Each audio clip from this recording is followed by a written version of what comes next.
ਵਾਹਿਗੁਰੂ ਜੀ ਕਾ ਖਾਲਸਾ ਵਾਹਿਗੁਰੂ ਜੀ ਕੀ ਫਤਿਹ। ਤੁਸੀਂ ਦੇਖ ਰਹੇ ਹੋ ਅਕਾਲ ਚੈਨਲ। ਆਪ ਜੀ ਦਾ ਦਾਸ ਗੁਰਪ੍ਰੀਤ ਸਿੰਘ ਪੁਈ। ਜਿੱਥੇ ਦਿੱਲੀ ਦੇ ਵਿੱਚ ਕੋਵਿਡ ਮਹਾਮਾਰੀ ਦੇ ਦੌਰਾਨ ਹਜ਼ਾਰਾਂ ਹੀ ਸੰਸਥਾਵਾਂ ਵੱਲੋਂ ਕੰਮ ਕੀਤਾ ਜਾ ਰਿਹਾ ਹੈ। ਸੋ ਦਿੱਲੀ ਸਿੱਖ ਗੁਰਦੁਆਰਾ ਪ੍ਰਬੰਧਕ ਕਮੇਟੀ ਵੱਲੋਂ ਗੁਰਦੁਆਰਾ ਰਕਾਬਗੰਜ ਸਾਹਿਬ ਵਿਖੇ ਜੋ ਭਾਈ ਲੱਖੀ ਸ਼ਾਹ ਵਣਜਾਰਾ ਹਾਲ ਸੀਗਾ, ਉੱਥੇ ਜੋ ਕੋਵਿਡ ਕੇਅਰ ਸੈਂਟਰ ਬਣਾਇਆ ਗਿਆ Shri Guru Tegh Bahadur COVID-19 medical isolation and treatment centre, ਉਸ ਦੇ ਨਾਲ ਅਸੀਂ ਤੁਹਾਨੂੰ ਜੋੜਨ ਆਏ। ਤੁਸੀਂ ਦੇਖ ਸਕਦੇ ਹੋ ਸੈਪਰੇਟ ਹੀ ਜਿਹੜਾ ਇੱਕ ਇਸ ਦੀ ਜਿਹੜੀ ਬਣਾਈ ਹੋਈ ਹੈ ਐਂਟਰੈਂਸ, ਅਲੱਗ ਗੇਟ ਬਣਾਇਆ ਗਿਆ। ਗੁਰਦੁਆਰਾ ਸਾਹਿਬ ਦਾ ਗੇਟ ਅਲੱਗ ਹੈਗਾ, ਸੈਪਰੇਟ ਕਰ ਦਿੱਤਾ ਗਿਆ ਹੈਗਾ ਇਹਨੂੰ। ਔਰ ਐਂਟਰੀ ਦਾ ਫਸਟ ਸਕਰੀਨਿੰਗ ਪੁਆਇੰਟ ਹੈਗਾ। ਇੱਥੇ ਤੁਹਾਨੂੰ ਸਕਰੀਨਿੰਗ ਕਰਕੇ ਆਪਣੇ ਆਪ ਨੂੰ ਦਿਖਾਣਾ ਹੋਏਗਾ ਔਰ ਤੁਹਾਡਾ ਟੈਂਪਰੇਚਰ ਇੱਥੇ ਚੈੱਕ ਕੀਤਾ ਜਾਏਗਾ। ਸਕਰੀਨਿੰਗ ਕਰਨ ਤੋਂ ਬਾਅਦ ਇੱਥੇ ਅੰਦਰ ਤੁਸੀਂ ਆਓਗੇ ਔਰ ਤੁਸੀਂ ਦੇਖ ਸਕਦੇ ਹੋ ਇੱਥੇ ਗੁਰਦੁਆਰਾ ਰਕਾਬਗੰਜ ਸਾਹਿਬ ਦੀ ਜਿਹੜੇ ਗੁੰਬਦ ਨੇ ਉਹ ਵੀ ਦਿਖਾਈ ਦਿੰਦੇ, ਬਿਲਡਿੰਗ ਦਿਖਾਈ ਦਿੰਦੀ ਹੈਗੀ। ਗੁਰਦੁਆਰਾ ਸਾਹਿਬ ਦੇ ਦਰਸ਼ਨ ਹੁੰਦੇ ਨੇ ਔਰ ਐਂਬੂਲੈਂਸ ਜਿਹੜੀ ਸਕੂਲ ਦੀਆਂ ਬੱਸਾਂ ਜਿਨ੍ਹਾਂ ਨੂੰ ਐਂਬੂਲੈਂਸ ਦੇ ਵਿੱਚ ਤਬਦੀਲ ਕਰ ਦਿੱਤਾ ਗਿਆ, ਉਹ ਇੱਥੇ ਖੜੀਆਂ ਨੇ। ਔਰ ਅੱਗੇ ਅਸੀਂ ਤੁਹਾਨੂੰ ਲੈ ਕੇ ਚੱਲਦੇ ਹਾਂ। ਕਲੀਅਰ ਤੁਸੀਂ ਸ਼ਾਟ ਦੇਖੋਗੇ, ਤੁਹਾਨੂੰ ਦਿਖਾਈ ਦੇਗਾ ਰੈੱਡ ਜ਼ੋਨ ਹੈ, ਨੋ ਪਾਰਕਿੰਗ ਹੈ ਲਿਖਿਆ ਹੋਇਆ, ਪੇਸ਼ੈਂਟ ਐਂਟਰੀ ਹੈ, ਐਗਜ਼ਾਮੀਨੇਸ਼ਨ ਜਿਹੜਾ ਹੈਗਾ ਟਰਾਈਏਜ ਏਰੀਆ ਇੱਥੇ ਲੱਗਿਆ ਹੋਇਆ ਔਰ ਮੈਡੀਕਲ ਐਂਸਰ ਆਈਸੋਲੇਸ਼ਨ ਸੈਂਟਰ ਦਾ ਇੱਥੇ ਬੋਰਡ ਲੱਗਿਆ ਹੋਇਆ।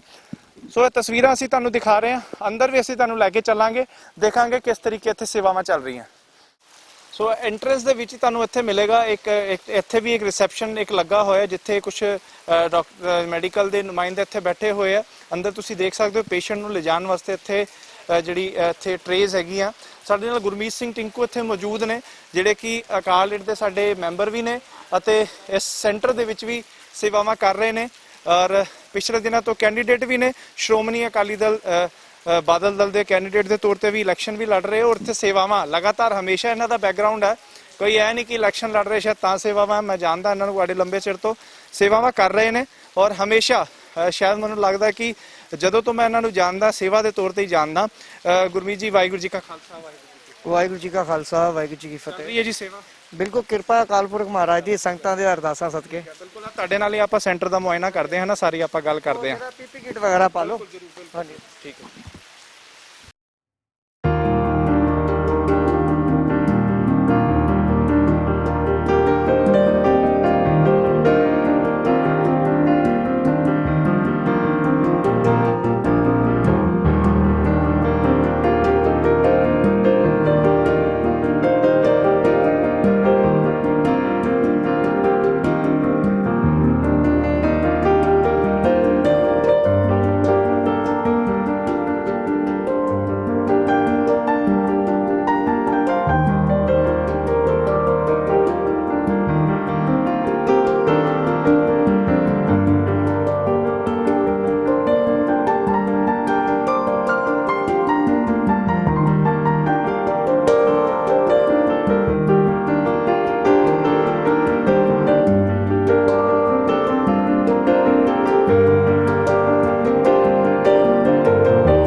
ਸੋ ਜੀ ਬਿਲਕੁਲ ਹੁਣ ਪੀਪੀ ਕਿਟਸ ਅਸੀਂ ਪਾ ਲਈ ਆ ਤੇ ਹੁਣ ਐਂਟਰੀ ਕਰ ਰਹੇ ਹਾਂ। ਐਂਟਰੈਂਸ ਤੇ ਦੋ ਜਿਹੜਾ ਹੈਗਾ ਇੱਥੇ ਸੇਵਾਦਾਰ ਵੀ ਮੌਜੂਦ ਰਹਿੰਦੇ ਨੇ ਜੋ ਮੈਡੀਕਲ ਦੇ ਜੋ ਸੇਵਾਵਾਂ ਦੇਖਦੇ ਨੇ ਔਰ ਇੱਥੇ ਐਂਟਰੈਂਸ ਤੇ ਸਾਨੂੰ ਦਿਖਦਾ ਹੈਗਾ ਬੈੱਡਸ, ਇੱਥੇ ਜੋ ਬੜੇ ਸਾਰੇ ਬੈੱਡਸ ਲੱਗੇ ਹੋਏ ਆ ਔਰ ਹਰ ਬੈੱਡ ਦੇ ਨਾਲ ਜੇ ਤੁਸੀਂ ਦੇਖੋਗੇ ਤੇ ਹਰ ਬੈੱਡ ਦੇ ਨਾਲ ਇੱਕ ਕੰਸੈਂਟ੍ਰੇਸ਼ਨ ਮਸ਼ੀਨ ਜਿਹੜੀ ਉਹ ਲੱਗੀ ਹੋਈ ਹੈ।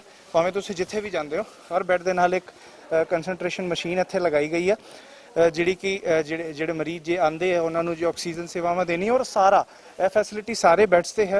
ਇੱਥੇ ਬੈੱਡਸ ਲੱਗੇ ਹੋਏ ਨੇ, ਨੇਜ਼ਲ ਪਾਈਪਸ ਹੈ, ਨੇਜ਼ਲ ਕੈਨੋਲਾਸ ਲੱਗੀ ਹੈ। ਜੇ ਗਲੂਕੋਜ਼ ਚੜਾਉਣਾ ਤੇ ਉਹਦੀ ਸਟੈਂਡੀਜ਼ ਇੱਥੇ ਲੱਗੀ ਹੋਈਆਂ, ਮਸ਼ੀਨਸ ਇੱਥੇ ਲੱਗੇ ਹੋਏ ਆ, ਪਾਵਰ ਦੇ ਇਲੈਕਟ੍ਰਿਸਿਟੀ ਦੇ ਹਰ ਜਗ੍ਹਾ ਤੇ ਪੋਰਟਸ ਇੱਥੇ ਲਗਾਏ ਗਏ ਆ ਔਰ ਬੜਾ ਔਖਾ ਕੰਮ ਹੁੰਦਾ। ਔਰ ਅੱਗੇ ਜੇ ਅਸੀਂ ਚੱਲਦੇ ਹਾਂ ਸਾਨੂੰ ਐਂਟਰੈਂਸ ਤੇ ਇੱਥੇ ਦਿਖਦਾ ਕਿ ਇਹ ਰੈਸਕਿਊਏਸ਼ਨ ਰੂਮ ਹੈਗਾ ਔਰ ਉਸ ਤੋਂ ਇਲਾਵਾ ਇੱਥੇ ਜੇ ਚਾਹ ਪਾਣੀ ਦਾ ਬੰਦੋਬਸਤ ਹੈਗਾ ਔਰ ਉਸ ਤੋਂ ਇਲਾਵਾ ਇੱਧਰ ਜਿਹੜੇ ਸੇਵਾਦਾਰ ਨੇ ਇੱਥੇ ਜੋ ਸੇਵਾਵਾਂ ਕਰ ਰਹੇ ਨੇ, ਮੈਡੀਸਿਨਸ ਹੈ, ਬੜੀ ਸਾਰੀ ਚੀਜ਼ਾਂ ਔਰ ਸਾਰੀ ਚੀਜ਼ਾਂ ਇੱਥੇ ਮੌਜੂਦ ਹੈ। ਗੁਰਮੀਤ ਸਿੰਘ ਟਿੰਕੂ ਮੈਨੂੰ ਅਸਿਸਟ ਕਰਨਗੇ ਅੱਜ, ਸਾਰਾ ਟੂਰ ਉਹੀ ਕਰਾਉਣਗੇ। ਔਰ ਬੀ ਬਲਾਕ ਹੈ, ਬਲਾਕਸ ਬਣਾਏ ਹੋਏ ਆ, ਉੱਥੇ 75 ਸੀਟਾਂ ਹੈ ਬਲਾਕ ਦੇ ਵਿੱਚ ਔਰ ਇੱਥੇ 75 ਇੱਥੇ 150 ਹੈ। ਗੁਰਮੀਤ ਜੀ ਥੋੜਾ ਦੱਸੋ ਮੈਨੂੰ ਇਸ ਦੇ ਬਾਰੇ। ਇਹ ਜਿਹੜੇ ਹੈਗੇ 75 ਕਰਕੇ ਅਸੀਂ ਇਹਨਾਂ ਦੇ ਪਾਰਟੀਸ਼ਨ ਪਾਏ ਨੇ, ਬਲਾਕ A ਬਲਾਕ B ਦੇ ਅੰਦਰ। ਤੇ ਨਾਲੇ ਤੁਸੀਂ ਦੇਖ ਰਹੇ ਹੋਣੇ ਇੱਥੇ ਵੀਰ ਸਾਡੇ ਇੱਥੇ ਪੈਦਲ ਵਾਕ ਕਰ ਰਹੇ ਨੇ। ਇੱਥੇ ਐਕਚੁਅਲੀ ਜਿਹੜੇ ਪੇਸ਼ੈਂਟ ਹੈਗੇ, ਜਿਹੜਾ ਵਾਰਡ ਖਾਲੀ ਉਧਰ ਚ ਨਾ ਇਹ ਆਪਣੀ ਵਾਕਿੰਗ ਕਰਕੇ ਥੋੜੀ ਐਕਸਰਸਾਈਜ਼ ਵੀ ਕਰ ਲੈਂਦੇ ਨੇ ਵਾਕਿੰਗ ਦੇ ਅੰਦਰ। ਤੇ ਇੱਥੇ ਡਬਲ ਕੰਸੈਂਟਰੇਟਰ ਲਾਈਨ ਅਗਰ ਕਿਸੇ ਨੂੰ ਲਗਾਇਆ ਦਿਖਾ ਦਿਓ ਜਰੂਰ ਹੈ। ਡਬਲ ਕੰਸੈਂਟਰੇਟਰ ਲੱਗੇ ਆ, ਇਹ ਡਬਲ ਲੱਗੇ ਹੋਏ ਨੇ ਸਾਡੇ ਇੱਥੇ। ਇਹ ਡਬਲ ਦਾ ਕਿਸ ਵਾਸਤੇ? ਇਹ ਡਬਲ ਇਸ ਵਾਸਤੇ ਜਿਵੇਂ 5 ਲੀਟਰ ਦਾ ਇੱਕ ਕਨਸੈਂਟਰੇਟਰ ਹੈਗਾ ਤੇ ਅਗਰ 2 ਲਗਾਉਂਦੇ ਆ ਤਾਂ 10 ਹੋ ਜਾਂਦਾ ਹੈ ਤੇ ਉਹਦੇ ਵਾਸਤੇ ਅਸੀਂ ਇਹ ਵਾਈ ਨਾਲ ਲਾਇਆ। ਇਹ ਵਾਈ ਲੱਗਦਾ ਤੇ ਇਹ ਵਾਈ ਲੱਗ ਕੇ ਇਸ ਤੋਂ ਬਾਅਦ ਇਹ 10 ਲੀਟਰ ਦਾ ਹੋ ਜਾਂਦਾ ਹੈ। ਤੇ ਅਗਰ ਕਿਸੇ ਪੇਸ਼ੈਂਟ ਨੂੰ ਜਿਵੇਂ 10 ਲੀਟਰ ਦੀ ਆਕਸੀਜਨ ਦੀ ਲੋੜ ਹੁੰਦੀ ਹੈ ਤੇ ਅਸੀਂ ਇਹ ਵਾਈ ਲਗਾ ਕੇ 2 ਕਨਸੈਂਟਰੇਟਰ ਦਾ ਐਮਰਜੈਂਸੀ ਸਾਰਾ ਕੁਝ ਰੈਡੀ ਕਰਕੇ ਬੈਠੇ ਹੋਏ ਆ। ਠੀਕ ਹੈ, ਆਪਾਂ ਅੱਗੇ ਚੱਲਦੇ ਹਾਂ। ਅਗਲੇ ਵਾਰਡ 'ਚ ਚੱਲਦੇ ਔਰ ਵਾਇਰਲੈਸ ਤੇ ਤੁਹਾਡੇ ਮੈਸੇजेस ਵੀ ਆ ਰਹੇ ਆ, ਸੋ ਯਾਨੀ ਕਮਿਊਨੀਕੇਸ਼ਨ ਨੂੰ ਵੀ ਬੜਾ ਫਾਸਟ ਰੱਖਿਆ ਗਿਆ। ਇਹ ਜਿਹੜੇ ਕੁਝ ਐਮਟੀ ਬਲਾਕ ਸੀਗੇ, ਅਗਲੇ ਜਿੱਥੇ ਅਸੀਂ ਬਲਾਕਸ 'ਚ ਜਾ ਰਹੇ ਹਾਂ ਉੱਥੇ ਪੇਸ਼ੈਂਟਸ ਹੈਗੇ ਆ। ਔਰ ਇਹ ਸਾਰਾ ਕੀ ਹੈਗਾ? ਸਾਰਾ ਇਹਦੇ ਵਿੱਚ ਕਿੱਥੇ ਕੀ ਤੇ ਸਾਰਾ ਮੈਡੀਸਿਨ ਦਾ ਸਟਾਕ ਹੈ ਤੇ ਇਹ ਜਿਹੜੇ ਅੱਗੇ ਟੇਬਲ ਹੈ ਦੇਖ ਰਹੇ ਹੋ ਤੁਸੀਂ, ਜਿਹੜੇ ਗਾਊਨ ਪਾ ਕੇ ਯੈਲੋ ਕਲਰ ਦੇ ਸਾਰੇ ਡਾਕਟਰ ਸਾਹਿਬ ਹਨ। ਅੱਛਾ, ਸਾਰੇ ਡਾਕਟਰਸ? ਇਹ ਸਾਰੇ ਡਾਕਟਰ ਨੇ ਇੱਥੇ 15 ਤੋਂ ਨੀਅਰ ਅਬਾਊਟ ਡਾਕਟਰ ਹਮੇਸ਼ਾ ਅਵੇਲੇਬਲ ਹੁੰਦੇ ਨੇ। ਤੇ ਅੱਗੇ ਜਿਹੜੀ ਫਿਰ ਮੈਡੀਸਿਨ ਦਾ ਸਟਾਕ ਹੈ ਜਿਹੜਾ ਰੈਗੂਲਰ ਯੂਜ਼ ਹੁੰਦਾ ਹੈ, ਜਿਹੜਾ ਅਸੀਂ ਪੇਸ਼ੈਂਟ ਨੂੰ ਦੇਣੇ ਆ ਉਹ ਦਿਖਾ ਦੇਣਾ ਤੁਹਾਨੂੰ। ਹਾਂਜੀ, ਤੇ ਇੱਥੇ ਪੇਸ਼ੈਂਟਸ ਆ ਗਏ ਹੈ ਨਾ, ਪੇਸ਼ੈਂਟ ਹੈਗੇ, ਆਪਾਂ ਦੇਖ ਲੈਂਦੇ ਆ ਜਰਾ। ਇਹ ਦੇਖ ਸਕਦੇ ਹੋ ਤੁਹਾਡੇ ਸਾਹਮਣੇ ਇਹ ਪੇਸ਼ੈਂਟਸ ਜਿਹੜੇ ਇੱਥੇ ਐਡਮਿਟਡ ਨੇ। ਆਪਾਂ ਇਧਰੋਂ ਦੀ ਸ਼ੁਰੂ ਕਰਦੇ ਹਾਂ ਔਰ ਕਾਫੀ ਸਾਰੇ ਇੱਥੇ ਪੇਸ਼ੈਂਟ ਇੱਥੇ ਸਾਨੂੰ ਦਿਖਾਈ ਦੇ ਰਹੇ। ਤੁਸੀਂ ਦੇਖ ਸਕਦੇ ਹੋ ਕਿ ਇਸ ਸੈਂਟਰ ਦੇ ਵਿੱਚ ਜੋ ਆ ਕੇ ਜੋ ਸੇਵਾਵਾਂ ਨੂੰ, ਜੋ ਕਿ ਕੋਵਿਡ ਸੈਂਟਰ ਦੇ ਵਿੱਚ ਐਡਮਿਟਡ ਨੇ ਔਰ ਸਾਰੇ ਕੋਵਿਡ ਪੇਸ਼ੈਂਟ ਨੇ ਔਰ ਇਹਨਾਂ ਦੇ ਟ੍ਰੀਟਮੈਂਟ ਜਿਹੜੇ ਆ ਸਾਰੇ, ਕਈਆਂ ਨੂੰ ਜੋ ਨੇਜ਼ਲ ਕੈਨੂਲਾਸ ਆਕਸੀਜਨ ਜਿਹੜੀ ਹੈ ਉਹ ਲੱਗੀ ਹੋਈ ਹੈ, ਤਕਰੀਬਨ ਕਈਆਂ ਨੂੰ ਲੱਗੀ ਹੋਈ ਹੈ। ਹਾਂਜੀ, ਤਕਰੀਬਨ ਜ਼ਿਆਦਾਤਰ ਜਿਹੜੇ ਪੇਸ਼ੈਂਟ ਆ ਰਹੇ ਨੇ ਜਿਨ੍ਹਾਂ ਨੂੰ ਆਕਸੀਜਨ ਤੋਂ ਪ੍ਰੋਬਲਮ ਹੈ ਉਹ ਲੋਕ ਜ਼ਿਆਦਾ ਆ ਰਹੇ ਨੇ। ਤੇ ਐਕਚੁਅਲੀ ਮੈਂ ਇਹ ਵੀ ਕਲੀਅਰ ਕਰ ਦਿੰਦਾ ਨਾ, ਅਸੀਂ ਪੇਸ਼ੈਂਟ ਕਹਿ ਰਹੇ ਹਾਂ ਪਰ ਇਹ ਪੇਸ਼ੈਂਟ ਨਹੀਂ ਹਨ। ਇਹ ਅੱਜ ਦੀ ਜਿਹੜੀ ਮਹਾਮਾਰੀ ਦੇ ਅੰਦਰ ਡਰੇ ਹੋਏ ਨੇ ਜਿਹੜੇ, ਜਿਵੇਂ ਆਕਸੀਜਨ ਨਹੀਂ ਮਿਲੀ, ਇਧਰ ਉਧਰ ਭਗਣਾ ਹੋ ਗਿਆ, ਆਕਸੀਜਨ ਲੈਵਲ ਘੱਟ ਹੋ ਜਾਣਾ, ਇੱਕ ਡਰ ਦਾ ਕਾਰਨ ਹੈ। ਤੇ ਅਸੀਂ ਇਹਨਾਂ ਦਾ ਇੱਥੇ ਉਸੇ ਤਰੀਕੇ ਨਾਲ ਜਿਵੇਂ ਆਪਣਾ ਇਹਨਾਂ ਦਾ ਹੌਸਲਾ ਵਧਾਉਣ ਦਾ ਸਿਸਟਮ ਹੋ ਗਿਆ, 2 ਟਾਈਮ ਇੱਥੇ ਬਾਣੀ ਚੱਲਦੀ ਹੈ ਜਿਹਦੇ ਨਾਲ ਇਹਨਾਂ ਨੂੰ ਅੰਦਰ ਦੀ ਆਤਮਾ ਨੂੰ ਸ਼ਾਂਤੀ ਮਿਲਦੀ ਹੈ ਤੇ ਇਹਨਾਂ ਦਾ ਜਿਹੜਾ ਮਾਈਂਡ ਹੈ ਉਹ ਹਸਪੀਟਲ ਨਾਲੋਂ ਘਰ ਤੋਂ ਜ਼ਿਆਦਾ ਇੱਥੇ ਇਹਨਾਂ ਦਾ ਲੱਗ ਸਕੇ। ਤੇ ਇਹ ਇੱਥੇ ਆਪਣੀਆਂ ਜਿਹੜੀਆਂ ਕੋਰੋਨਾ ਦੀ ਜਿਹੜੀ ਬਿਮਾਰੀ ਸੀ, ਜੋ ਇਹਨਾਂ ਦੇ ਅੰਦਰ ਡਰ ਸੀ, ਉੱਤੋਂ ਹੁਣ ਇਹ ਕਾਫੀ ਹੱਦ ਤੱਕ ਬਾਹਰ ਆ ਜਾਂਦੇ ਨੇ। ਫਿਰ ਜਦ ਠੀਕ ਹੋ ਜਾਂਦੇ ਨੇ 10 ਤੋਂ 17 ਡੇ ਦੇ ਅੰਦਰ ਪੀਰੀਅਡ ਰੱਖਿਆ, ਫਿਰ ਇਹਨਾਂ ਨੂੰ ਅਸੀਂ ਡਿਸਚਾਰਜ ਕਰ ਦਿੰਦੇ ਹਾਂ। ਸਰ ਕੀ ਨਾਮ ਹੈ ਤੁਹਾਡਾ ਜੀ? ਮੇਰਾ ਨਾਮ ਮੋਹਨ ਸਿੰਘ ਬੇਦੀ ਸਰ ਜੀ। ਲੱਗੀ ਆਕਸੀਜਨ ਸਰ? ਸਭ ਲੱਗੇ ਸਰ। ਕਿੰਨੇ ਦਿਨ ਤੋਂ ਐਡਮਿਟ ਹੋ ਗਏ? 13 ਤਰੀਕ ਤੋਂ ਜੀ। ਹਾਂਜੀ, ਠੀਕ ਹੈ ਜੀ, ਬਿਲਕੁਲ ਠੀਕ ਹੈ, ਬਿਲਕੁਲ। ਬਿਲਕੁਲ ਤੁਹਾਡੇ ਸਾਹਮਣੇ ਹੈ। ਔਰ ਅੱਗੇ ਵੀ ਆਪਾਂ ਚੱਲਦੇ ਹਾਂ। ਇੱਥੇ ਕਾਫੀ ਪੇਸ਼ੈਂਟ ਜੋ ਕਿ ਇੱਥੇ ਐਡਮਿਟ ਨੇ ਔਰ ਉਹਨਾਂ ਦਾ ਸਾਰਾ ਜਿਹੜਾ ਇਲਾਜ ਜਿਹੜਾ ਇੱਥੇ ਕੀਤਾ ਜਾ ਰਿਹਾ ਹੈ। ਜਿਹਨੂੰ ਆਕਸੀਜਨ ਚਾਹੀਦੀ ਉਹਨੂੰ ਆਕਸੀਜਨ, ਔਰ ਕੰਸੈਂਟਰੇਟਰ ਤੁਸੀਂ ਦੇਖ ਸਕਦੇ ਹੋ। ਮੋਸਟਲੀ ਆਪਾਂ ਦੇਖ ਰਹੇ ਹਾਂ ਕਿ ਕੰਸੈਂਟਰੇਟਰ ਲਗਾਏ ਹੋਏ ਆ ਔਰ ਕੰਸੈਂਟਰੇਟਰ ਦੇ ਨਾਲ ਆਕਸੀਜਨ ਦੀ ਫੈਸਿਲਿਟੀ ਸਾਰੇ ਹੀ ਜਿਹੜਾ ਇੱਥੇ ਲੰਦੇ ਪਏ ਨੇ। ਔਰ ਇਸ ਕੋਵਿਡ ਵਾਰਡ ਦੇ ਵਿੱਚ ਹੀ ਅਸੀਂ ਇਸ ਟਾਈਮ ਹੈਗੇ ਆ, ਜਿੱਥੇ ਕਿ ਹਰ ਪਾਸੇ ਸਾਨੂੰ ਪੇਸ਼ੈਂਟਸ ਦਿਖਾਈ ਦੇ ਰਹੇ ਆ। ਉਹ ਸਾਰਿਆਂ ਦਾ ਇਲਾਜ ਜਿਹੜਾ ਇੱਥੇ ਚੱਲਦਾ ਪਿਆ, ਡਾਕਟਰਸ ਵੀ ਨੇ। ਔਰ ਇੱਥੇ ਜਿਹੜਾ ਹੈ ਕਿ ਨਾਮ ਹੈ, ਤੁਸੀਂ ਦੇਖ ਸਕਦੇ ਹੋ ਕਿ ਟੈਂਪਰੇਚਰ ਵੀ ਉਹਨਾਂ ਦਾ ਰੋਜ਼ ਚੈੱਕਅਪ ਕੀਤਾ ਜਾ ਰਿਹਾ। ਸੋ ਇਹਨਾਂ ਦੇ ਨਾਲ ਵੀ ਅਸੀਂ ਗੱਲਬਾਤ ਕਰਾਂਗੇ। ਜੋ ਸਰ कैसी है सर पेशेंट की तबीयत? अभी ठीक है।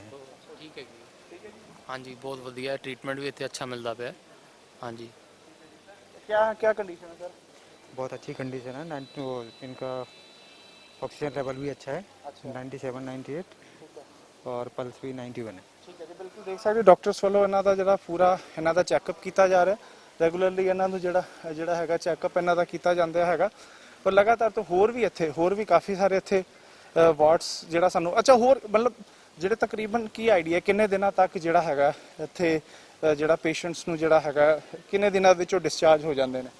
10 ਤੋਂ 17 ਡੇ ਦਾ ਜਿਹੜਾ ਪੀਰੀਅਡ ਹੈਗਾ, ਉਹਦੇ ਅੰਦਰ ਕੀ ਹੁੰਦਾ ਹੈ ਨਾ, ਜਿਹੜਾ ਕੋਰੋਨਾ ਵਾਲੇ ਸਿੰਪਟਮ ਨੇ ਉਹ ਵੀ ਕਲੀਅਰ ਹੋ ਜਾਂਦੇ ਨੇ ਤੇ ਉਸ ਤੋਂ ਬਾਅਦ ਜਿਹੜੀ ਵੀਕਨੈਸ ਹੁੰਦੀ ਹੈ ਉਹ ਕਲੀਅਰ। ਹੁਣ ਦੇਖੋ ਅੱਜ ਸਵੇਰੇ ਮਾਤਾ ਜੀ ਸਾਡੇ ਜਿਹੜੇ ਇਹਨਾਂ ਦਾ ਅੱਜ ਇੱਥੇ ਡਿਸਚਾਰਜ ਹੈਗਾ, ਇਹ ਮਾਤਾ ਜੀ ਹੁਣ ਡਿਸਚਾਰਜ ਹੋਣ ਲੱਗੇ ਨੇ ਇੱਥੇ ਫਿਰ ਬਕਾਇਦਾ ਅਸੀਂ ਇੱਕ ਸਰਟੀਫਿਕੇਟ ਦਿੰਦੇ ਆ with the blessing Shri Guru Tegh Bahadur Sahib. I got new life. ਇਹ ਹੁਣ ਮਾਤਾ ਜੀ ਆਪਣੇ ਘਰਾਂ ਨੂੰ ਜਾਣਗੇ, ਇੱਥੇ ਤੰਦਰੁਸਤ ਹੋ ਗਏ ਨੇ, ਕਾਫੀ ਦਿਨਾਂ ਦੇ ਦਰਸ਼ਨ, ਹੁਣ ਇਹਨਾਂ ਦਾ ਡਿਸਚਾਰਜ ਹੈਗਾ। ਠੀਕ ਹੈ ਜੀ, ਮੈਂ ਚਾਹਾਂਗਾ ਕਿ ਕੈਮਰਾਮੈਨ ਨੂੰ ਇੱਥੇ ਤੁਸੀਂ ਦਿਖਾਇਆ ਜਾਵੇ ਕਿਸ ਤਰੀਕੇ ਜਿਹਦੇ ਮਾਤਾ ਜੀ ਹੁਣ ਡਿਸਚਾਰਜ ਹੈਗਾ ਔਰ ਉਹਨਾਂ ਨੂੰ ਇੱਕ ਸਰਟੀਫਿਕੇਟ ਦਿੱਤਾ ਜਾ ਰਿਹਾ with the blessings of Shri Guru Tegh Bahadur Sahib ji. I got new life Shri Guru Tegh Bahadur covid care centre, Gurdwara Rakabganj Sahib, Delhi. So ਇਹਨਾਂ ਨੂੰ ਸਰਟੀਫਿਕੇਟ ਦਿੱਤਾ ਜਾ ਰਿਹਾ ਹੈ, ਇੱਕ ਯਾਦ ਵੀ ਹੈ ਕਿ ਬਈ ਇੱਥੋਂ ਕਿਰਪਾ ਹੋਈ ਸੀ। ਮਾਤਾ ਜੀ ਠੀਕ ਹੋ ਤੁਸੀਂ? ਕੀ ਨਾਮ ਹੈ ਤੁਹਾਡਾ? ਮਾਤਾ ਜੀ ਕੀ ਨਾਮ ਹੈ? ਨਾਮ ਪੁੱਛ ਰਿਹਾ। ਨਾਮ कृष्णा ना दस्यो अपना ना दस दो। बोल दी ਅੱਛਾ, ਥੋੜਾ ਸੁਣਨ ਦੇ ਵਿੱਚ ਕੋਈ ਗੱਲ ਨਹੀਂ, ਪਰ ਫਿਰ ਵੀ ਉਹਨਾਂ ਦਾ ਡਿਸਚਾਰਜ ਹੈ। ਡਾਕਟਰਸ ਇੱਥੇ ਨਾਲ ਨੇ। ਡਿਸਚਾਰਜ ਹੈ ਮੈਡਮ? जी। ਠੀਕ ਆ ਵੀ ਇਹ ਬਿਲਕੁਲ जी ਤੇ ਬਿਲਕੁਲ ਠੀਕ ਨੇ। ਹੁਣ ਇਹਨਾਂ ਨੂੰ ਡਿਸਚਾਰਜ ਜਿਹੜਾ ਹੈਗਾ ਕੀਤਾ ਜਾਣਾ। ਹੋਰ ਵੀ ਇੱਥੇ ਤੁਸੀਂ ਦੇਖ ਸਕਦੇ ਹੋ ਉਹ ਮੇਲ ਵਾਰਡ ਹੈ ਔਰ ਇੱਥੇ ਲੇਡੀਜ਼ ਵਾਸਤੇ ਫੀਮੇਲ ਵਾਰਡ ਹੈਗਾ। ਸੋ ਕਿਉਂਕਿ ਪੇਸ਼ੈਂਟਸ ਮੇਲ ਫੀਮੇਲ ਕਈ ਪੇਸ਼ੈਂਟਸ ਇੱਥੇ ਆਉਂਦੇ ਨੇ। ਸੋ ਸਾਰਿਆਂ ਵਾਸਤੇ ਇੱਥੇ ਜਿਹੜਾ ਅਰੇਂਜਮੈਂਟਸ ਜਿਹੜੇ ਹੈ ਇੱਥੇ ਕੀਤੇ ਹੋਏ ਨੇ, ਜਿਹੜੇ ਕਿ ਇੱਥੇ ਐਡਮਿਟਡ ਨੇ। ਔਰ ਇਹ ਤੁਹਾਨੂੰ ਅਸੀਂ ਦਿਖਾ ਰਹੇ ਹਾਂ। ਅੱਛਾ ਬੱਚਾ ਵੀ ਹੈ, ਓ ਮਾਈ ਗॉड। ਮਦਰ ਹੈਗੇ, ਇਹਨਾਂ ਦੇ ਨਾਲ ਇਹਨਾਂ ਦੀ ਡਾਟਰ ਹੈ, ਇਹਨਾਂ ਦਾ ਨਾਲ ਸਨ ਨੇ, ਤੇ ਹਸਬੰਡ ਪਿਛਲੇ ਵਾਰਡ ਵਿੱਚ ਯੈਲੋ ਕਲਰ ਟੀ-ਸ਼ਰਟ ਵਿੱਚ ਜਿਹੜੇ ਬੈਠੇ ਨੇ ਉਹ ਹੈਗੇ। ਤੇ ਇਹ ਬੱਚਾ ਹੈਗਾ ਸਾਡਾ ਰੁਦਰ। ਤੇ ਇਹ ਕੋਵਿਡ ਸਿਸਟਰ ਐਂਡ ਬ੍ਰਦਰ। ਹਾਂਜੀ ਕੋਵਿਡ ਹਾਂਜੀ। ਇਸ ਟਾਈਮ ਇਹ ਖੇਡਦੇ ਨੇ, ਲੂਡੋ ਹੋ ਗਿਆ, ਡਰਾਇੰਗ ਹੋ ਗਿਆ। ਸਾਡੇ ਜਿਹੜੀ ਇੱਥੇ ਨਰਸਿਸ ਹੈਗੀਆਂ ਉਹ ਫੈਮਲੀਅਰ ਹੈਗੀਆਂ। ਤੇ ਇੱਥੇ ਜਿਹੜਾ ਮਾਹੌਲ ਹੈ ਨਾ ਗੁਰੂ ਤੇਗ ਬਹਾਦਰ ਦੀ ਕਿਰਪਾ ਸਦਕੇ ਉਹ ਫੈਮਲੀਅਰ ਹੈਗਾ ਕਿ ਪੇਸ਼ੈਂਟ ਨੂੰ ਪੇਸ਼ੈਂਟ ਨਹੀਂ ਹੈ। ਇਹ ਪੇਸ਼ੈਂਟ ਨਹੀਂ ਹੈ ਐਕਚੁਅਲੀ, ਜਿਵੇਂ ਪਹਿਲੇ ਵੀ ਕਹਿ ਚੁੱਕਿਆ, ਇੱਕ ਡਰ ਦੇ ਨਾਲ ਆਏ ਲੋਕ। ਜਿਹੜਾ ਕਰੋਨਾ ਹੈ ਸਭ ਤੋਂ ਪਹਿਲਾਂ ਡਰ ਹੋਇਆ ਪਿਆ, ਉਹ ਡਰ ਨੂੰ ਦੂਰ ਕਰਦੇ ਹੋਏ ਦੇਖੋ ਤੁਹਾਡੇ ਸਾਹਮਣੇ ਕਿਰਨ ਇਹਨਾਂ ਨੂੰ ਮਹਾਰਾਜ ਨਾ ਕਵੇ ਕਿ ਕਰੋਨਾ ਪੇਸ਼ੈਂਟ ਤੁਹਾਡੇ सामने आगे नाम नर्सेज ना करते हैं। हाँ जी मैडम आपसे बात करेंगे। Yes sir. आप नर्स हैं इनकी? जी हाँ जी। तो अच्छा साथ के साथ बच्चे को भी जी खेलते रहते। क्या इनकी क्या हेल्थ है अभी, स्टेटस क्या है? कोविड पॉजिटिव है इनका? हाँ पॉजिटिव है। आपको नहीं लगता कि आप बिल्कुल इनके साथ हैं? नहीं ऐसा कुछ नहीं है, ये सब तो वहम होता है, ऐसा कुछ नहीं होता। ठीक है, वरना बच्चे के साथ आप लगे, हाँ खेलते रहते हैं, बच्चे के साथ लगे रहते कैसे हालत सुधार हैं। बहुत अच्छे हालात है, बहुत अच्छे सुधार हो रहे हैं, बहुत सब कुछ देख सकते हो कितने जहाज बनाए जा रहे, ड्राइंग्स बनाई जा रही है, यानी कि नाल एक चंगा एक पॉजिटिव एनवायरनमेंट भी ਜਿਹੜਾ ਹੈ ਨਾ। ਮਦਰ ਆਈ ਸੀ ਦੂਜੇ ਹਸਪੀਟਲਾਂ ਤੋਂ, ਇਹ ਮਦਰ ਹੈਗੇ, ਇਹ ਇੱਧਰ ਆਏ ਸਨ। ਤੇ ਮਤਲਬ ਕਿ ਇੱਕ ਹੁੰਦਾ ਨਾ ਪਾਉ ਆਪਣੇ ਘਰ, ਆਪਣੇ ਪੁਰਾਣੇ ਘਰ ਹੀ ਆਣਾ ਜਾਂ ਪੁਰਾਣੇ ਆਪਣੇ ਕਲਚਰ ਲੋਕਾਂ ਨੂੰ ਮਿਲ ਲੈਣਾ। ਉਸ ਤਰ੍ਹਾਂ ਇਹ ਰੋਣ ਲੱਗੇ ਸਰ। ਫਿਰ ਜਦ ਇਹਨਾਂ ਨੂੰ ਸਮਝਾਇਆ ਅਸੀਂ ਕਿ ਕਹਿੰਦੀ नहीं मैं रो इसलिए रही कि मैं गुरु के घर आ गई हूँ, मैं डॉक्टरों में जाती तो परेशानी होती, आज मैं अपने गुरु के घर आ गई हूँ। तो ਇੱਕ ਲੋਕਾਂ 'ਚ ਨਾ ਇਹ ਹਸਪੀਟਲ ਨਹੀਂ, ਇਹ ਗੁਰੂ ਦਾ ਘਰ ਹੈ ਤੇ ਅਸੀਂ ਇੱਥੇ ਜਾਣਾ। ਹੁਣ ਮੈਂ ਤੁਹਾਨੂੰ ਦੱਸਾਂ, ਇੱਕ ਇੱਥੋਂ ਜੀ ਪੇਸ਼ੈਂਟ ਬੱਚਾ ਅਸੀਂ ट्रांसफर किया सी, ਉਹਦੇ रेगुलर मैसेज आ रहे हैं कि मुझे हॉस्पिटल से हटा दो, मुझे वापसी यहाँ गुरु तेग बहादुर आइसोलेशन में ले आओ। रेगुलर फोन आ रहा है, मुंडे का मैसेज आता है। तो इत्थे ये जिहड़ी वो उपराला हो सकिया है, दिल्ली कमेटी के नाल संगत हो गया, प्लस दिल्ली सरकार हो गया, और NGOs भी हैगियां जिवें IHRO हो गई, और कई संस्थावां ने मिल के इधर साडे नाल सेवावां कर रही हैं। तो सारा कुछ जिन्ना भी पॉसीबल हो चुका है, ये संगत दी अरदासां सदके, उन्हां दी सपोर्ट सदके ये चीज इत्थे तक हो सकी है। ਸਾਡੇ ਸਾਹਮਣੇ ਤਸਵੀਰਾਂ ਨੇ ਔਰ ਬੜੇ ਸਾਰੇ ਡਾਕਟਰਸ ਦੀ ਇੱਥੇ ਟੀਮਾਂ ਕੰਮ ਕਰ ਰਹੀਆਂ। ਸੋ ਉਹਨਾਂ ਨਾਲ ਵੀ ਗੱਲ ਕਰਾਂਗੇ। ਸਰ ਡਾਕਟਰ ਹੋ ਤੁਸੀਂ ਇੱਥੇ? ਅੱਛਾ ਮੈਡੀਕਲ ਸਟਾਫ ਤੋਂ? ਵਾਰੰਟੀ ਲੈ ਹਾਂਜੀ ਹਾਂਜੀ ਹਾਂਜੀ ਬਹੁਤ ਆਨੰਦ ਆਉਂਦਾ ਜੀ। ਬਿਲਕੁਲ ਦੇਖ ਸਕਦੇ ਹੋ ਸੇਵਾਦਾਰਾਂ ਨੂੰ ਕਾਫੀ ਇਹ ਕਹਿੰਦੇ ਨੇ ਕਿ ਸੇਵਾ ਕਰਦੇ ਹੋ। ਸਾਹਮਣੇ ਵੀ ਕੁਝ ਉੱਥੇ ਸ਼ਾਇਦ ਬਾਥਰੂਮ ਵਗੈਰਾ ਬਣਾਏ ਹੋਏ। ਵਾਸ਼ਰੂਮ ਹੈਗੇ ਪਿੱਛੇ ਉਹਦੀ। ਹਾਂਜੀ ਹਾਂਜੀ ਹਾਂਜੀ। ਬਾਰਿਸ਼ ਚੱਲ ਰਹੀ ਸੀ ਨਾ ਤੇ ਥੋੜੀ ਮਿੱਟੀ ਆ ਗਈ ਸੀ ਕਿ ਕਿੱਥੇ ਪੇਸ਼ੈਂਟ ਗਿਰੇ ਨਾ ਕੁਝ ਨਾ ਹੋਵੇ। ਇੱਥੇ 24 ਘੰਟੇ ਦੀ ਜਿਹੜੀ ਸਹੂਲਤ ਹੈ ਉਹਦੀ ਦੇਣ ਦੀ ਕੋਸ਼ਿਸ਼ ਕਰ ਰਹੇ ਹਾਂ ਅਸੀਂ। ਹੁਣ ਇਹ ਵਾਈਪਰ ਮਾਰਦੇ ਜਿਹੜੇ ਸਾਡੇ ਸਵੀਪਰ ਹੈਗੇ, ਸਾਰੀ ਸਫਾਈਆਂ 24 ਘੰਟੇ ਤੇ ਸਫਾਈ ਰਹਿੰਦੀ ਹੈ। कुछ डॉक्टर्स ने और उन्होंने गलबात भी करने की कोशिश करते हैं। सर थोड़ा सा बात करेंगे, कैसा एक्सपीरियंस है यहाँ का? Today is my first day actually. तो आप ये लोग पहले से काम कर रहे हैं सब? हाँ जी सर, कैसा एक्सपीरियंस अच्छा है। We have been trying our best to help the patients out here. बिल्कुल देख सकते डॉक्टर्स है और आपस ਦੇ ਵਿੱਚ ਡਿਸਕਸ਼ਨ ਵੀ ਕਰਦੇ ਪੇਸ਼ੈਂਟਸ ਨੂੰ ਜਿਹੜਾ ਹੈਗਾ ਜੇ ਕਿਸ ਨੂੰ ਵਾਸ਼ਰੂਮ ਜਾਣਾ ਉਹਨਾਂ ਨੂੰ ਉੱਥੇ ਆਪ ਅਸਿਸਟ ਵੀ ਕੀਤਾ ਜਾਂਦਾ। ਸੋ ਇਹ ਮੈਡੀਕਲ ਫੈਸਿਲਿਟੀਜ਼ ਇੱਥੇ ਜੋ ਪ੍ਰੋਵਾਈਡ ਕੀਤੀਆਂ ਜਾ ਰਹੀਆਂ ਆਪਣੇ ਆਪ ਦੇ ਵਿੱਚ ਇੱਕ ਨਾਯਾਬ ਨੇ। ਔਰ ਇੱਥੇ ਉਹਨਾਂ ਦੇ ਨਾਲ ਕੁਝ ਪੇਸ਼ੈਂਟਸ ਨੇ, ਅਸੀਂ ਗੱਲ ਵੀ ਕਰਨਾ ਚਾਹੁੰਦੇ ਉਹਨਾਂ ਦੇ ਨਾਲ। हाँ जी हम ठीक ठाक है। हाँ जी ठीक है बिल्कुल। ਚਲੋ ਠੀਕ ਹੋ ਗਏ? हाँ जी हाँ जी हाँ जी। ਦੇਖ ਸਕਦੇ ਹੋ ਠੀਕ ਨੇ। ਸੋ ਇਹ Guru Tegh Bahadur covid care centre ਦੀਆਂ ਉਪਲਬਧੀਆਂ ਨੇ, ਅਸੀਂ ਉਹ ਤੁਹਾਨੂੰ ਦਿਖਾ ਰਹੇ ਹਾਂ ਔਰ ਲਗਾਤਾਰ ਐਸੇ ਤਰੀਕੇ ਸੇਵਾਵਾਂ ਦਿਖਾਉਂਦੇ ਰਹਾਂਗੇ। ਵੇਖਦੇ ਰਹੋ ਕਾਲ ਚੈਨਲ। देखो ਅੱਜ ਤਕਰੀਬਨ 10 ਦਿਨ ਤੋਂ ਉੱਤੇ ਹੋ ਗਏ ਗੁਰਦੁਆਰਾ ਰਕਾਬਗੰਜ ਸਾਹਿਬ ਵਿਖੇ ਜਿਹੜਾ 400 ਬੈੱਡ ਦਾ ਕੋਵਿਡ ਕੇਅਰ ਸੈਂਟਰ ਸ਼ੁਰੂ ਕੀਤਾ। ਔਰ ਅੱਜ ਅਗਰ ਦਿੱਲੀ ਦੇ ਵਿੱਚ ਕਿਸੇ ਨੂੰ ਕੋਈ ਪ੍ਰੋਬਲਮ ਹੋ ਜਾਂਦੀ ਹੈ ਤੇ ਸਭ ਤੋਂ ਪਹਿਲੇ ਉਹਦੀ ਨਜ਼ਰ ਹੁੰਦੀ ਹੈ ਕਿ ਅਸੀਂ ਗੁਰਦੁਆਰਾ ਰਕਾਬਗੰਜ ਸਾਹਿਬ ਵਾਲੇ ਕੋਵਿਡ ਕੇਅਰ ਸੈਂਟਰ ਹੀ ਜਾਣਾ, ਕਿਉਂਕਿ ਜਿਸ ਤਰੀਕੇ ਦੇ ਨਾਲ ਅੱਜ ਦਿੱਲੀ ਸਰਕਾਰ ਵੀ ਮੰਨ ਰਹੀ ਹੈ ਔਰ ਇੱਥੇ ਦੇ ਜਿਹੜੇ ਪੇਸ਼ੈਂਟਸ ਵੀ ਨੇ ਉਹ ਇਸ ਗੱਲ ਦੇ ਮੰਨ ਰਹੇ ਕਿ ਜੋ ਸੇਵਾ ਸੰਭਾਲ ਜੋ ਦੇਖ ਰੇਖ ਇੱਥੇ ਹੋ ਰਹੀ ਹੈ, ਕਿਉਂਕਿ ਇੱਥੇ ਸਭ ਤੋਂ ਵੱਡੀ ਗੱਲ ਹੈ ਕਿ ਜਿਸ ਤਰੀਕੇ ਦੇ ਨਾਲ ਡਾਕਟਰਸ ਦੀ ਟੀਮ ਲਗਾਈ ਗਈ ਸੀ, ਉਹਦੇ ਨਾਲ ਸਾਡੇ ਵੋਲੰਟੀਅਰਸ ਨੇ, ਪੈਰਲਲ ਉਨੇ ਹੀ ਵੋਲੰਟੀਅਰ ਸਾਡੇ ਨਾਲ ਅੰਦਰ ਘੁੰਮਦੇ ਨੇ ਔਰ ਦੇਖਦੇ ਨੇ ਕਿ ਕੋਈ ਬੰਦਿਆਂ ਨੂੰ ਕੋਈ ਪ੍ਰੋਬਲਮ ਨਾ ਆ ਰਹੀ ਹੋਏ। ਕਿਉਂਕਿ ਇੱਕ ਆਧ ਦਿਨ ਪਹਿਲਾਂ ਜਿਸ ਤਰੀਕੇ ਦੇ ਨਾਲ ਇੱਕ ਵੀਡੀਓ ਇੱਕ ਸੱਜਣ ਨੇ ਪਾਤੀ ਸੀ ਉੱਥੇ, ਔਰ ਉਹਦੇ ਵਿੱਚ ਜਾ ਕੇ ਤਹਿਕੀਕਾਤ ਕੀਤੀ ਗਈ ਤੇ ਸਾਨੂੰ ਉਹਦੇ ਚੋਂ ਬੜਾ ਕੁਝ ਨਿਕਲਿਆ ਕਿ ਉਹਨੂੰ ਕਿਸ ਤਰੀਕੇ ਦੇ ਨਾਲ ਪ੍ਰਵੋਕ ਕੀਤਾ ਗਿਆ ਸੀ। ਮਗਰ ਮੈਂ ਸਮਝਦਾ ਕਿ ਅੱਜ ਸਾਡੇ ਵੋਲੰਟੀਅਰਸ ਉੱਥੇ ਹੋਣ ਕਰਕੇ ਜਿਸ ਤਰੀਕੇ ਦੇ ਨਾਲ ਜੋ ਸੇਵਾ ਸੰਭਾਲ ਕਰ ਰਹੇ ਹੈ, ਸ਼ਾਇਦ ਇਹੀ ਕਿਸੇ ਹੋਰ ਕੋਵਿਡ ਸੈਂਟਰ ਦੇ ਵਿੱਚ ਹੋ ਰਿਹਾ। ਔਰ ਲੋਕ ਜਿਸ ਇਨਵਾਇਰਨਮੈਂਟ ਵਿੱਚ ਰਹਿ ਰਹੇ ਨੇ ਉਹ ਇਨਵਾਇਰਨਮੈਂਟ ਐਸਾ ਹੈ ਕਿ ਜਿੱਥੇ ਹਮੇਸ਼ਾ ਗੁਰਬਾਣੀ ਚੱਲਦੀ ਰਹਿੰਦੀ ਹੈ, ਜਿੱਥੇ ਸਵੇਰੇ ਮਹਾਰਾਜ ਦੀ ਦੇਗ ਵੀ ਵਰਤਾਈ ਜਾਂਦੀ ਹੈ, ਬੱਚਿਆਂ ਨੂੰ ਉੱਥੇ ਲੋਕ ਪੇਸ਼ੈਂਟਸ ਨੂੰ ਯੋਗਾ ਵੀ ਕਰਾਈ ਜਾ ਰਹੀ ਹੈ ਔਰ ਐਸਾ ਇੱਕ ਇਨਵਾਇਰਨਮੈਂਟ ਬਣਾ ਕੇ ਰੱਖਿਆ ਕਿ ਲੋਕਾਂ ਨੂੰ ਇਹ ਫੀਲ ਨਾ ਹੋਏ ਕਿ ਅਸੀਂ ਕਿਸੇ ਹਸਪਤਾਲ ਦੇ ਵਿੱਚ ਆ। ਅਮੂਮਨ ਇਹੋ ਜਿਹੀ ਜਗ੍ਹਾ ਦੇ ਉੱਤੇ ਹਸਪੀਟਲ ਦੀ ਫੀਲਿੰਗ ਆ ਕੇ ਪੇਸ਼ੈਂਟ ਹੋਰ ਜ਼ਿਆਦਾ ਬਿਮਾਰ ਹੋ ਜਾਂਦਾ। ਸੋ ਇੱਕ ਐਸੀ ਫੀਲਿੰਗਸ ਉੱਥੇ ਆ ਰਹੀਆਂ ਨੇ ਔਰ ਜਿਸ ਤਰੀਕੇ ਦੇ ਨਾਲ ਸੰਗਤਾਂ ਦਾ ਸਹਿਯੋਗ ਨਾਲ ਇਹ ਕੋਵਿਡ ਸੈਂਟਰ ਚੱਲ ਰਿਹਾ, ਮੈਂ ਸਮਝਦਾ ਕਿ ਬਹੁਤ ਵੱਡੀ ਜਿਹੜੀ ਸੇਵਾ ਹੈ ਉਹ ਪੂਰਾ ਇੱਥੇ ਗੁਰੂ ਘਰ ਦੇ ਵਿੱਚ ਚਲਦੀ ਪਈ ਹੈ। ਔਰ ਜਿਸ ਤਰੀਕੇ ਦੇ ਨਾਲ ਲੋਕ ਠੀਕ ਹੋ ਕੇ ਜਾ ਰਹੇ ਨੇ, ਉਹਨਾਂ ਨੂੰ ਜਾਂਦੇ ਵਕਤ ਸਰਟੀਫਿਕੇਟਸ ਵੀ ਦਿੱਤੇ ਜਾਂਦੇ ਨੇ ਔਰ ਉਹ ਤਾਰੀਫ ਕਰਦੇ ਹੋਏ ਇੱਥੋਂ ਨਿਕਲ ਰਹੇ ਨੇ ਕਿ ਜੋ ਸਾਨੂੰ ਇੱਥੋਂ ਅੱਜ ਦੁਬਾਰਾ ਜੀਵਨ ਦਾਨ ਮਿਲਿਆ। ਸੋ ਮੈਂ ਸਮਝਦਾ ਇਹ ਇੱਕ ਬਹੁਤ ਵੱਡੀ ਉਪਲਬਧੀ ਹੈ ਔਰ ਪੂਰੀ ਦੁਨੀਆ ਦੇ ਵਿੱਚ ਜਿਹਦੀ ਸ਼ਲਾਘਾ ਕੀਤੀ ਗਈ ਹੈ।